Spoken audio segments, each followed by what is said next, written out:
on the earnings call, it was announced that Apple is going to extend the patent license agreement for an additional 2 years, which I think this is very interesting, and it is not just this might be quicker than the earnings discussion, but this is important for a couple of reasons. So a decent amount of the company's profit comes from their licensing business. Now, it becomes a much smaller percentage of that over time. And quite frankly, it used to be 50-50. And if we look at first quarter results, QCT, which are the actual chips, was 8.4 billion and QTL was 1.5.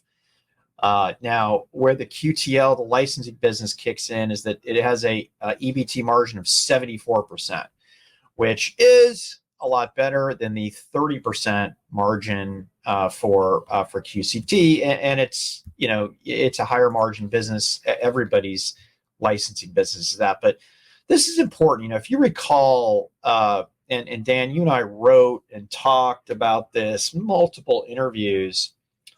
A few years back, Apple decided to stop paying Qualcomm for its IP that went into modems, and also there were UI things that, yes, Qualcomm has UI patents that Apple, quite frankly, was stealing. The stock tanked. A bunch of layoffs, a bunch of restructuring. They actually had to get out of businesses like the server CPU business.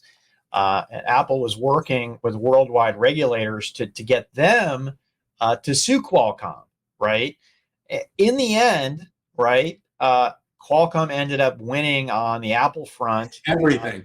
And on the regulator front. And Apple had to crawl back to Qualcomm and not only pay for license, but also buy modems.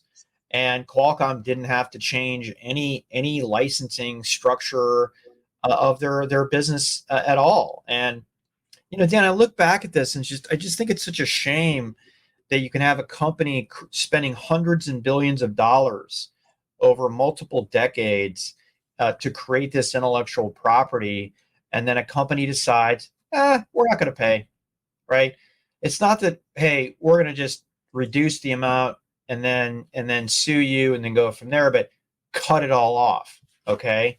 But then again, we've got a very recent case here that Apple lost, which was Massimo, where they stole their IP for Pulse Ox in their Apple Watches. And so it looks like, Apple's track record on these is not very good. And I'm just wondering, Dan, does it even matter, right?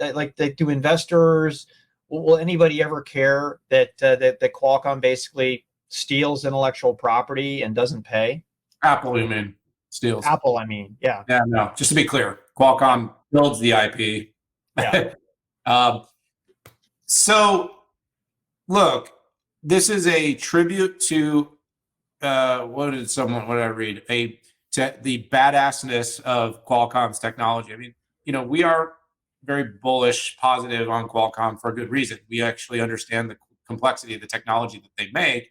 And if there hasn't been a better validation than the fact that Apple, whether it's been Infineon from Intel at the purchase, whether it's been the legal and lawsuits that they've tried to pursue, or the fact that despite absolutely holding a gun to Qualcomm's head, that it has had to crawl back and pay not only for chipset agreement, the modem agreement, but also for patent agreement, because it simply cannot build this iPhone product without help from Qualcomm, direct and indirect, through the portfolio and through the direct access to the modems. If you want to make a call or actually any sort of outward communications from your iPhone, you can be sure that there's some Qualcomm technology enabling that to happen. So it's a really interesting thing, Pat. Does anybody care? I really don't know. I mean, look, Tiger Woods proved to be maybe not the best guy on the planet, but people still love watching him hit the golf ball. I feel like Apple's like, everyone knows that they're kind of a bully and mean, but they still like their stuff. And so, and by the way, Tiger wasn't a bully; he had his own thing. But my point is, like, people seem to quickly come around, even after they get really angry and triggered by something.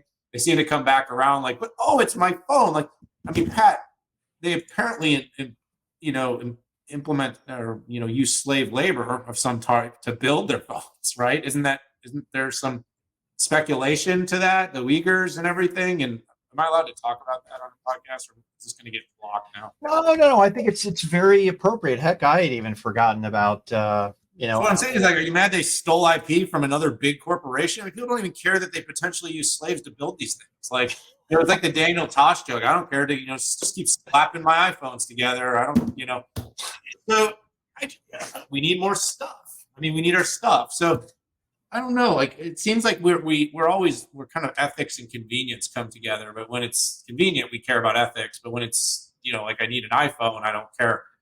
I mean, Dan, it's very related to. Well, I have an iPhone, so I'm certainly hypocritical.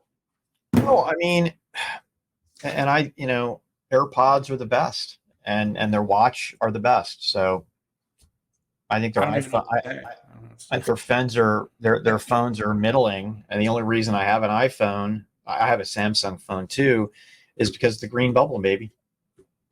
My family aren't they going to have to undo that though?